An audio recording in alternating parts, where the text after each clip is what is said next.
আসসালামু আলাইকুম। তো আমরা চলে এসেছি, আজকে আমরা ফতেপুরে এসেছি। ফতেপুর দেখতে পাচ্ছি এখানে এনারা অনেক লোকজন এসেছে, প্লাস এরা রাস্তায় এদের একটা ওয়াকআপ বিল আছে, রিজেক্ট ওয়াকআপ বিল। সবার হাতে হাতে পোস্টার দেখতে পাচ্ছি, ওয়াকআপ বিল মানছি না, মানবো না। তো আমরা জানতে চাইবো যে আজকে এদের মানে আন্দোলনের মেন উদ্দেশ্যটা কি। আচ্ছা, একটু বলবেন আজকে আপনাদের আন্দোলন বেরিয়েছেন আপনাদের যে রিজেক্ট ওয়াকআপ বিলের উদ্দেশ্যে, আচ্ছা আপনারা কি করতে চাইছেন এখানে?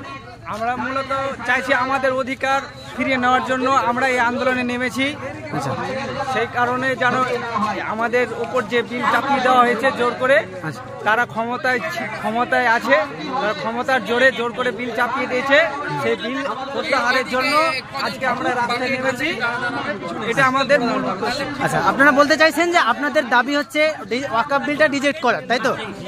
এখানে আমরা জানতে পারলাম যে এনাদের মেন উদ্দেশ্য হচ্ছে যে আমাদের যে ওয়াকআপ বিল এরা ফাইন পাস করেছে, আমাদের যে নরেন্দ্র মোদী সরকার যে ওয়াকআপ বিলটা পাস করেছে এটা আমরা রিজেক্ট করতে চাইছি।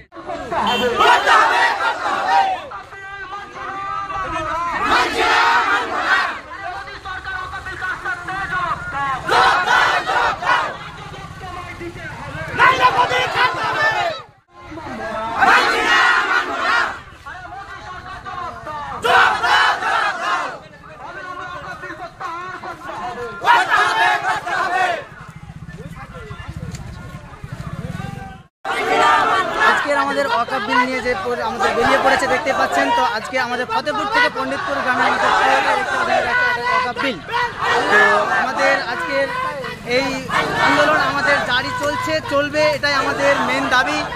আর এই আন্দোলন আমাদের সীমিত সময়ের জন্য নয়, এই আন্দোলন হবে আমাদের দীর্ঘ সময়ের জন্য।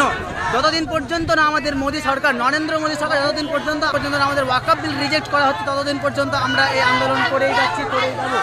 তো দেখতে পাচ্ছেন আমাদের ফতেপুর থেকে পণ্ডিতপুর পর্যন্ত আমাদের এখন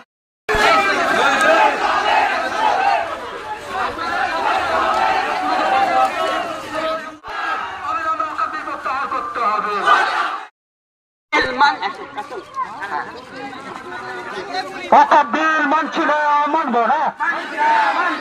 ওয়াকআপ বিলের বিরুদ্ধে, ওয়াকআপ বিলের বিরুদ্ধে, ওয়াকআপ বিল মানছি না, মানবো না। অবিলম্বে ওয়াকআপ বিল মানছি না, মানবো না।